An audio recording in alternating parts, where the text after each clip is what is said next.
Hello and welcome back to Game of Trades, your #1 channel for videos on the stock market and cryptocurrencies. This video is going to be focused on the S&P 500. We're seeing some crazy moves on the markets right now with the acceleration of the uptrend continuing here. We're currently breaking out above this price channel resistance. This is just one more development that's showing us the markets are still risk on. This is what we've been talking about, expecting this big risk on move in the markets heading into the end of the year. Now, I think that we're heading into a long-term top. We're clearly seeing signs of complacency when you look at things like the put-call ratio. That's down to similar levels that we saw during the top of the dot-com bubble and leading up to the top of the dot-com bubble. And with the market cap of firms that have negative earnings back to the same highs as during the dot-com bubble, we're really starting to get into that euphoria of the market cycle. But we do believe there's still some room to run and that we're going to continue to see some crazy, unprecedented moves throughout 2021 leading up to the longer term top. We're going to be following this crazy market with you guys every step of the way. So make sure to smash that subscribe button. But in this video, we're going to discuss the margin debt to GDP that's now at all-time highs here, nearing 4%. Margin debt is now 4% of GDP, higher than the levels we saw during 1999 and 2000 and leading up to the great financial crisis. 4% is already a staggering number and definitely something we should be paying attention to and discussing. So that's exactly what we're going to do in this episode. So now, without further ado, let's get right into it.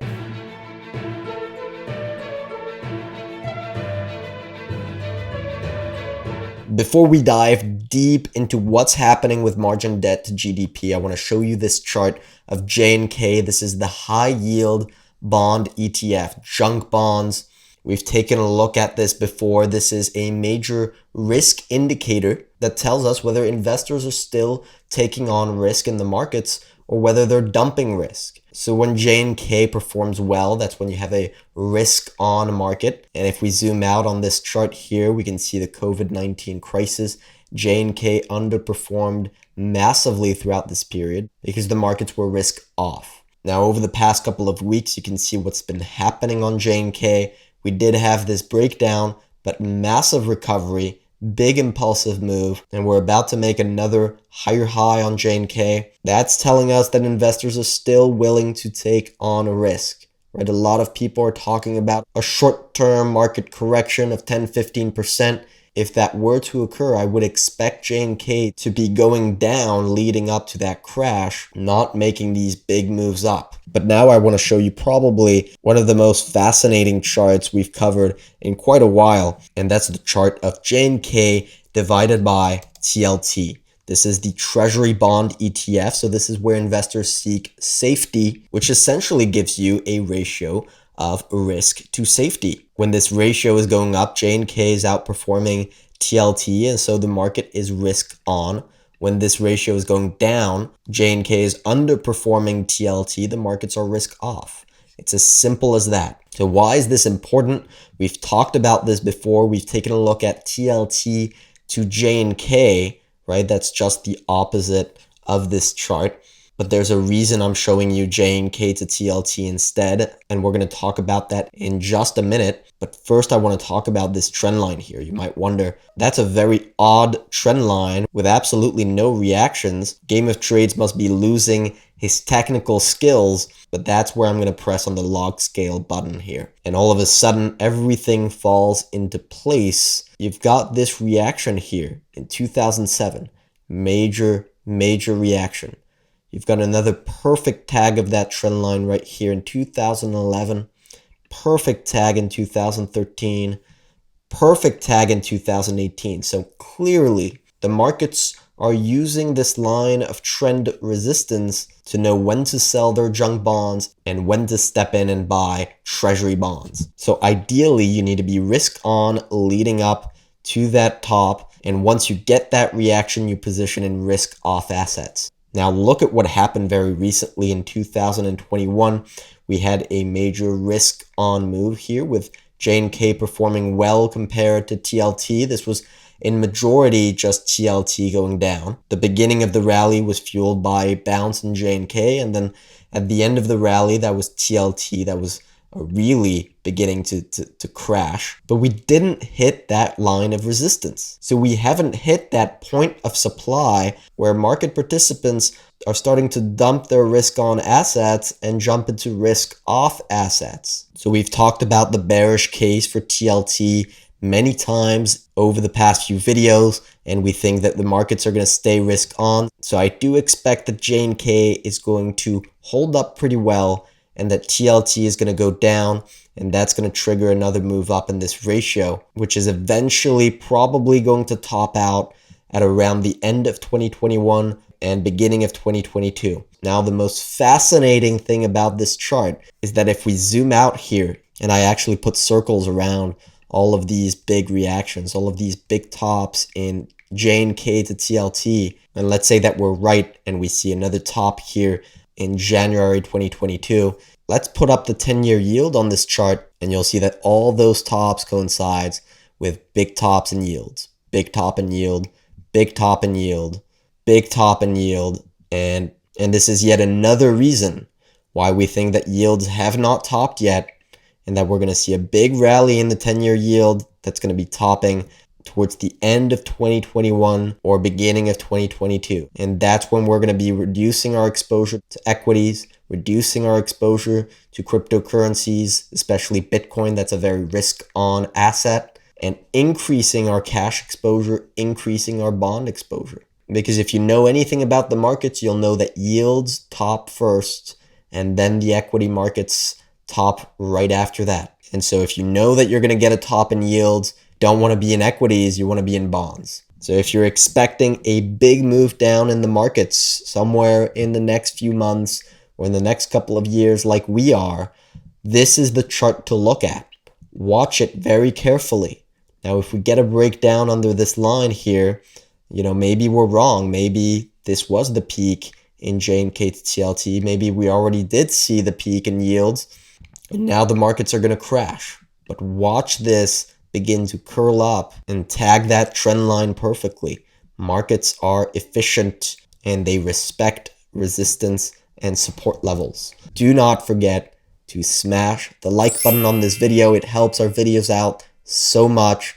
It makes all these videos and all this content worth the effort, so it's greatly appreciated. All right, now let's take a look at the margin debt to GDP. And this is a topic that we cover a lot at gameoftrades.net. We try to pay attention to all the potential warning signals that the markets give when they start to get overheated, too speculative, too risky, and margin debt is one of those indicators. Now, I'm going to give you guys a quick overview of what type of content we regularly post on our website so that you guys really have a good idea of what we're trying to do here. We post full overviews of the markets and where we think that they're heading based on the technicals, on the macro analysis, on the intermarket analysis. In this article, we talked about exactly why we expect inflation to remain elevated heading into the end of the year, and why technology is going to be leading the beginning of this equity rally that we're expecting. And that's exactly what's been happening here. We've seen a major move in the NASDAQ 100, and you can see the ratio between the NASDAQ 100 and the S&P 500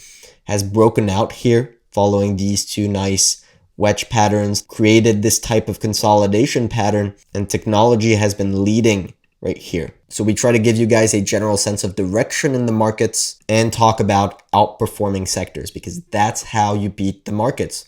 Recently, we talked about the small caps and biotech. Those are going to be hot sectors over the next few months. Make sure to go and check these videos out if you want to know exactly why. And then finally, we have the Game of Trades ratings across asset classes, where I give buy, sell, and hold ratings for all assets, short, intermediate, and longer term, and exactly the reasons why. And that's all for only $29 a month. That's absolutely nothing for the service that we provide and the quality of the analysis that's posted on here. Right now, the website is still work in progress. Its design is still a little bit basic, but we're going to be launching some big updates in the next few weeks and quite a few new features. So we will be increasing the price of those memberships over the next couple of weeks, except for already existing members on the site. So make sure to go and get yourself a free trial